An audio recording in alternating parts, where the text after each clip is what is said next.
Hi everybody, you're watching ASMR Angel Reads. I'm Angel. We're going to continue on with Catherine Kerr's Book 1 Daggerspell.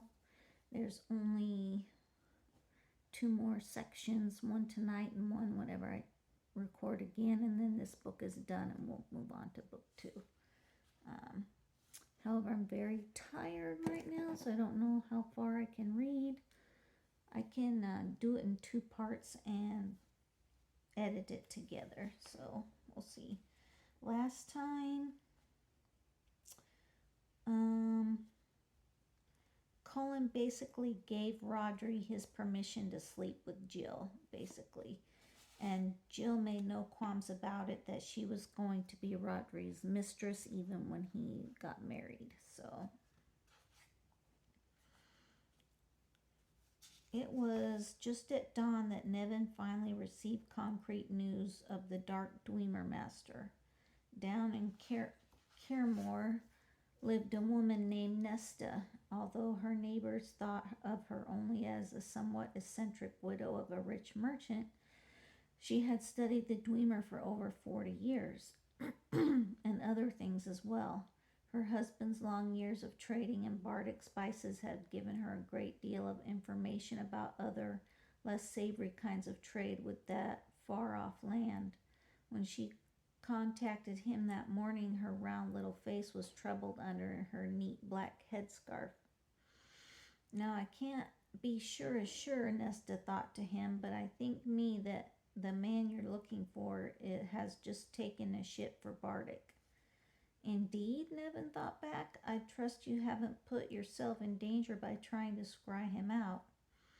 Oh, I followed your orders and kept well away from him. Here, see what you think of this tale.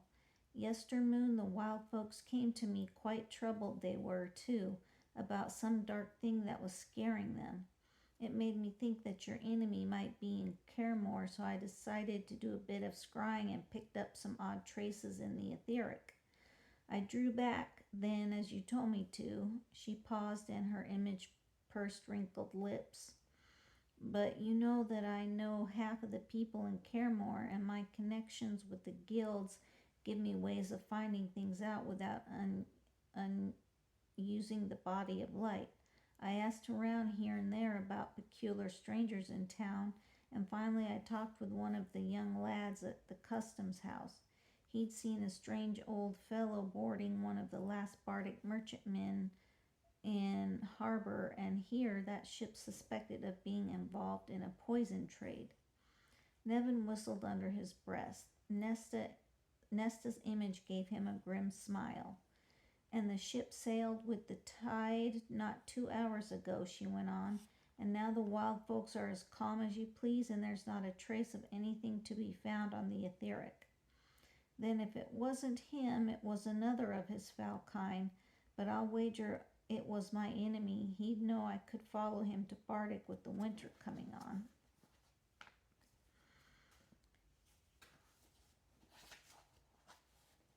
He was very lucky to get a ship himself. It was like the boat was waiting for him, wasn't it now?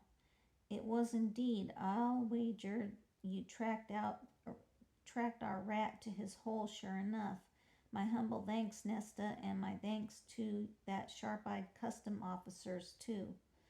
Oh, he's a good lad, she chuckled briefly. He pretensed with my man and me and taught him how to use his 2 eyes. After Nesta said farewell, Nevin spent some time in pacing in his chamber and considering the news. Since neither he nor anyone else had picked up any other traces of the Dark Dwemer, he was quite sure that Nesta had spotted the enemy. It made him curse aloud because with a winter's head start, the enemy would be impossible to find in Bardic, a land of many small states and constant political turmoil that made local authorities very lax on matters of civil law. Since not even the greatest Dwemer master in the world could scry or send projections over a large body of water, Nevin would even have to wait until spring to send letters to those who studied the true Dwemer and Bardic and warn them of the enemy's coming. As much as it ached his heart, he was going to have to let the enemy escape. For now, he told himself, just for now. Then he put the matter aside forcibly and went to distract himself by dressing for the Gorberts' inquiry into the rebellion. The formal hearing was held in the Gorberts' chamber of justice, an enormous half-round of a room on the second floor of the main block. In the next middle of the curve were two windows with dragon banners of Aberwin hanging between them. Under it was a long table where Rice sat in the center with a golden ceremonial sword of Aberwin in front of him. To either side of him sat the priestess of Bel, his counselors in law. A scribe had a little table to the right, and various witnesses stood to the left. Rodri himself, his various allies, and Lovian, who has marked of respect, had a chair. The rest of the room was crowded with merely curious, including Nevin, who stood by the door and watched sourly as the proceedings dragged on. One at a time, Rodri's allies knelt in front of the table and answered Rice's questions about every detail of the war day by day, until Nevin wondered if the wretched thing would take longer to discuss than it did to fight. Over and over again, the allies testified that Rodri had comported himself mercifully and abided by every law of honor. Yet Rice sent for Cullen too and questioned him, while Rodri turned dangerously sullen and Sliggin's face blossomed red with rage. Finally, Rice summoned Rodri one last time. There's only one small point left, Lord Rodri. How do you expect me to believe all this talk of Dwemer? Nevin sighed. He should have expected that. Because it's true, Your Grace, Rodri said, as all my witnesses have attested. Indeed, it makes me wonder if you're all spinning a wild tale to cover a worse one. When Sliggin, his face scarlet, lunged forward, Paradier grabbed his arm and pulled him back. Lovian rose from her chair and stalked over to the table. If I may have leave to speak, Your Grace, will you sit there and say that your own mother is lying to you? Of course not, but you may have been lied to. Sliggin made a noise as if he were choking, and Eddar muttered something under his breath. I take it then, Your Grace, Lovian said, that the reports of Dwemer are the whole point of this malover. They are. I want the truth. Then you shall have it. Lovian turned, her eyes searching the crowd. Nevin, will you assist me in this matter? Nevin hesitated, wondering if displaying the Dwemer before a crowd were contrary to his vows. Then it occurred to him that perhaps it was time for more men to know that Dwemer existed. After all, one reason that the Dark Dwemer could thrive was that most educated people laughed at the very idea of Dwemer. He worked his way through the crowd and made the Gorbert a bow, but he stayed standing. Your Grace, I understand your skepticism in the face of such peculiar events, but I assure you that men such as me have all strange powers of which Lord Rodri has spoken. The crowd gasped and eased forward. Rice leaned back insolently in his chair. Indeed, and do you expect me to believe that on your word alone? Nevin raised his hands and called upon the wild folk of air and ether in his mind, where he gave them his commands. Suddenly a blast of wind stormed through the chamber and set the banners flapping and the parchment of the priests and scribes flying through the air. Thunder moved, and bolts of blue fire crackled and gleamed like miniature lightning. Nevin himself glowed with an intense golden light. Screaming, shoving each other, the crowd of onlookers fled the chamber. Rice leapt to his feet with a sudden oath, his face dead white, and his priests clung together like frightened women as the wind raged around them, and with strange, half-heard laughter rippling in it.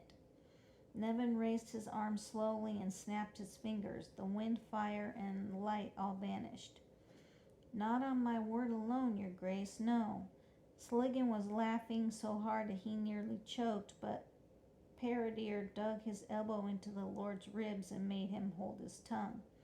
Rice looked this way and that, his mouth working as he tried to speak. Rodri got to his feet and bowed to him. Does my brother still believe me? Rice turned to Rodri's allies and made them a bow. My lords, you have my sincere and humble apologies for ever doubting one word you spoke. I beg you to find it in your hearts to forgive me for slighting your honor, because I was ignorant and had never seen the things you have seen. Sligan growled, but Paradir got to him, got in before him. No need to grovel, your grace. We all had a hard time believing it ourselves at first. My humble thanks, Lord. Rice picked up the ceremonial sword without so much as glancing Rodri's way, and rapped the pommel 3 times on the table. The mallover is closed. The Gorbert has spoken.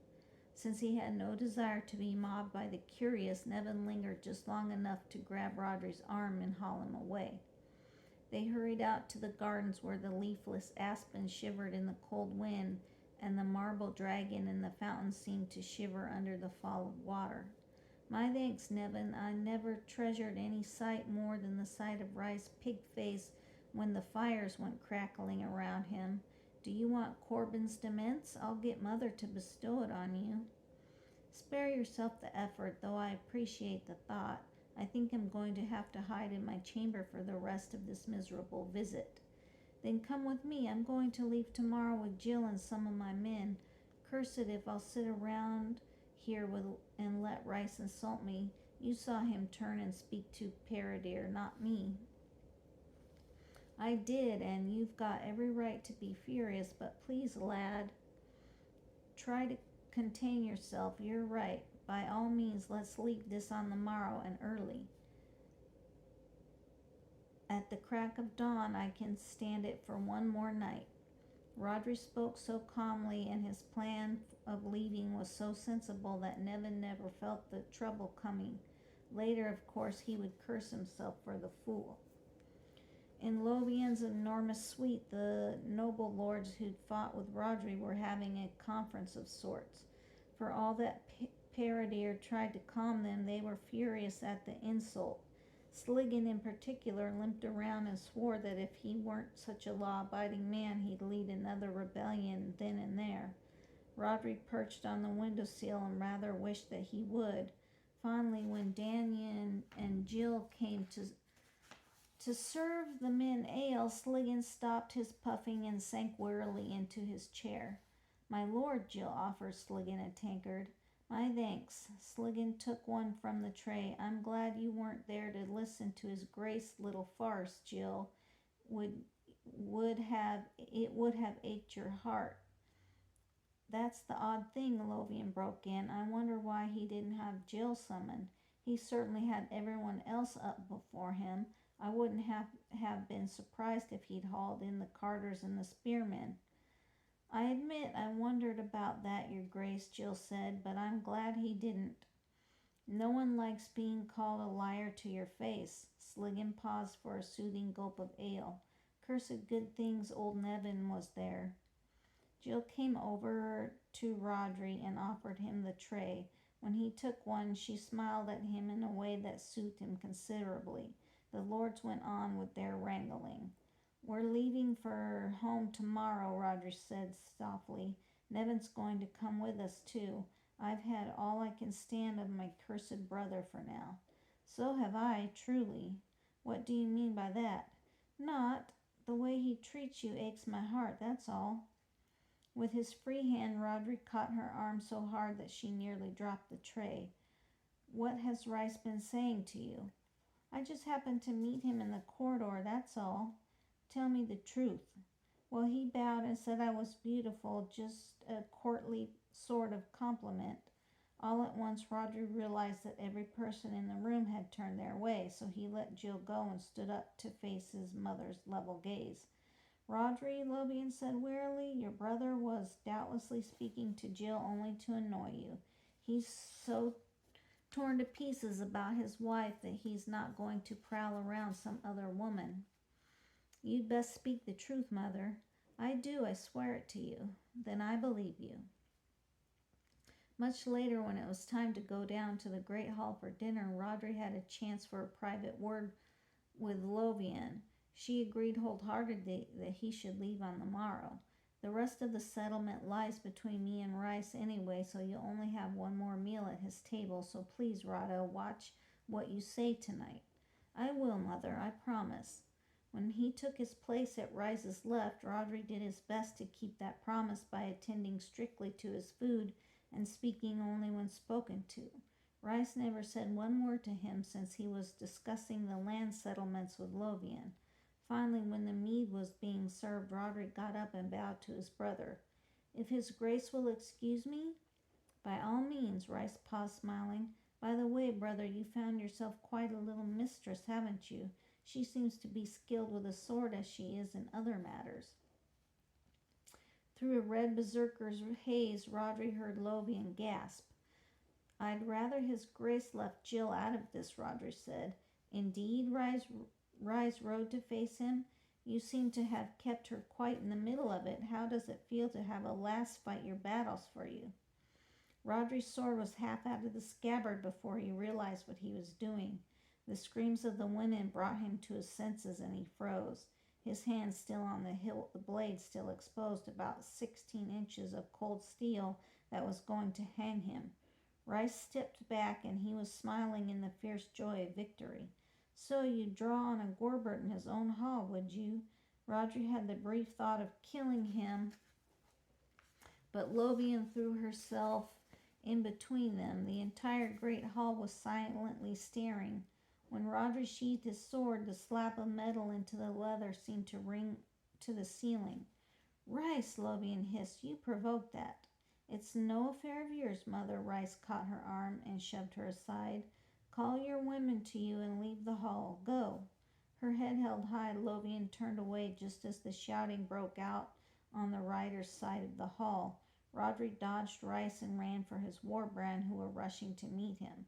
Cursing and shoving, Rice men were on their feet and trying to surround the Ku Klux men, but there were only 2 men between Rodri and Cullen.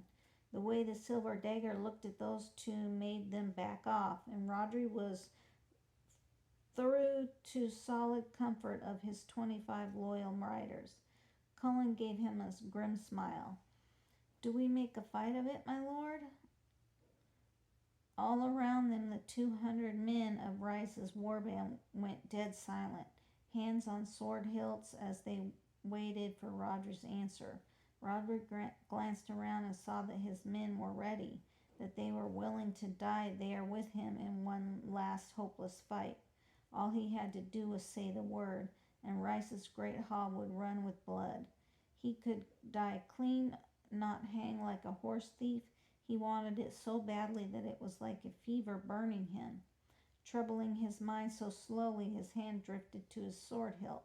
But some of that blood would belong to Jill's beloved father and to the men who had no graver fault than the ill luck to be serving the Ku Klux.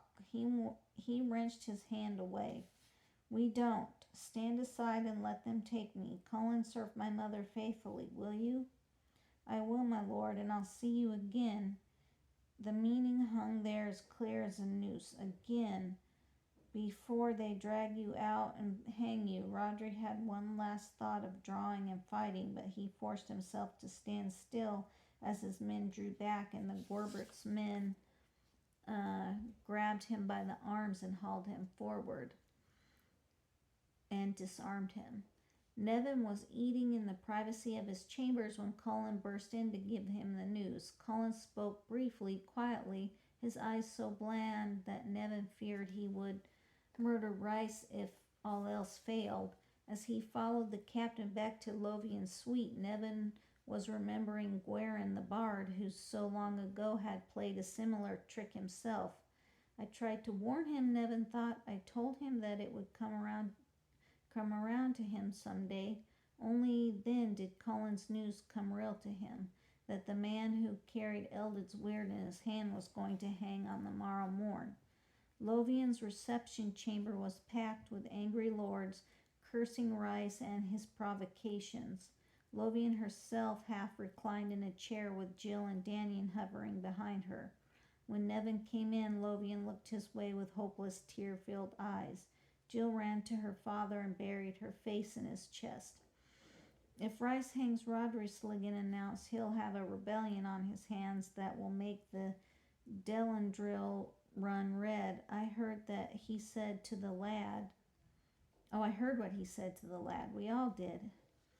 Just so, Paradir said. We best get the men and ride out tonight before he traps us here. Hold your tongues, Nevin snapped.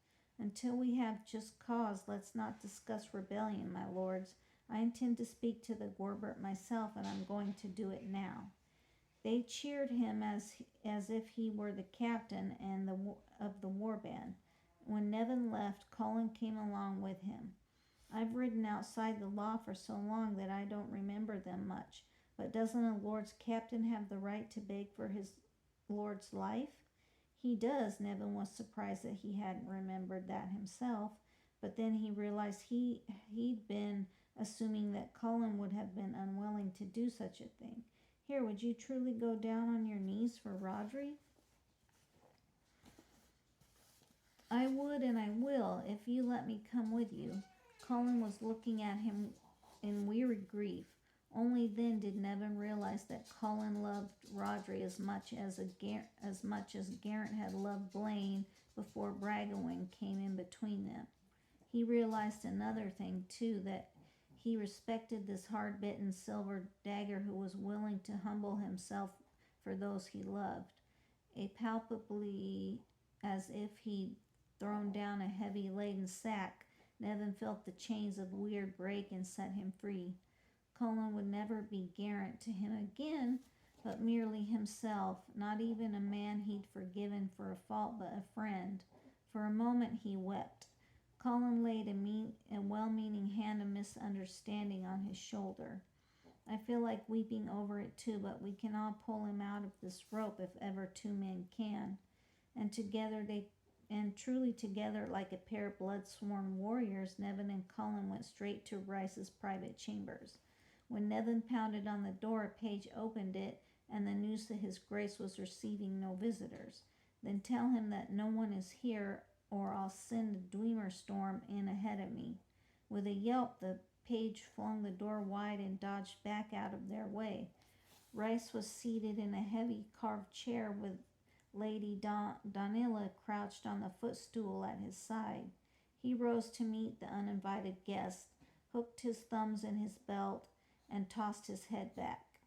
Nevin had to admire him for refusing to be intimidated by the best swordsman in all of Devery, and a man who could burn his Brock to the ground with a snap of his fingers. I suppose you've come to beg for Rodri's life? We have, your grace, Nevin said, and both of us will go down on our knees if we have to. Rice considered them for a moment and then smiled at a cold twitch in his mouth. I have no intention of hanging my own brother. I just want to make sure that the young cub knows his place. All he has to do is beg my forgiveness in an open Malover, and that will end it. Nevin let out his breath in a long sigh of relief. Here, both of you, Rice went on. Did you truly think I'd break my mother's heart and see half of Western Eldad go into rebellion by hanging him? When they hesitated, Rice smiled again. You did, didn't you? Well, your grace, Nevin said, you've made your feelings about your kin quite clear in the past. Ah, by the gods. All at once Rice exploded, talking so fast that it was hard to understand him. And why shouldn't I hate him? All my life, all I've ever heard is Rodri this and Rodri that. Rodri's the one with the honor. What cursed shame that Rodri wasn't born first so he could have the Ran. Rodri, Rodri, Rodri. Rice's face was a dangerous shade of scarlet. To hear them talk, you'd think I'd cheated the little turd out of his inheritance, when all this time it was rightfully mine. With a fluid grace, Donilla rose and caught her husband's arm. My lord distresses himself. So I do. Rice paused to force himself under control. My apologies, good sorcerer, and to you, Captain. Rest assured that your lord's life is safe from me. Your grace, meaning no insult at all, Colin said, but Do I have your sworn word on that? You do, Rice said graciously. No doubt you'll need it to reassure your men. I do, and my thanks, your grace, from the bottom of my heart. Yet Cullen looked so bored and bland that Nevin wondered just what the captain was up to. Okay, that's it for this one. Thanks for listening. Bye.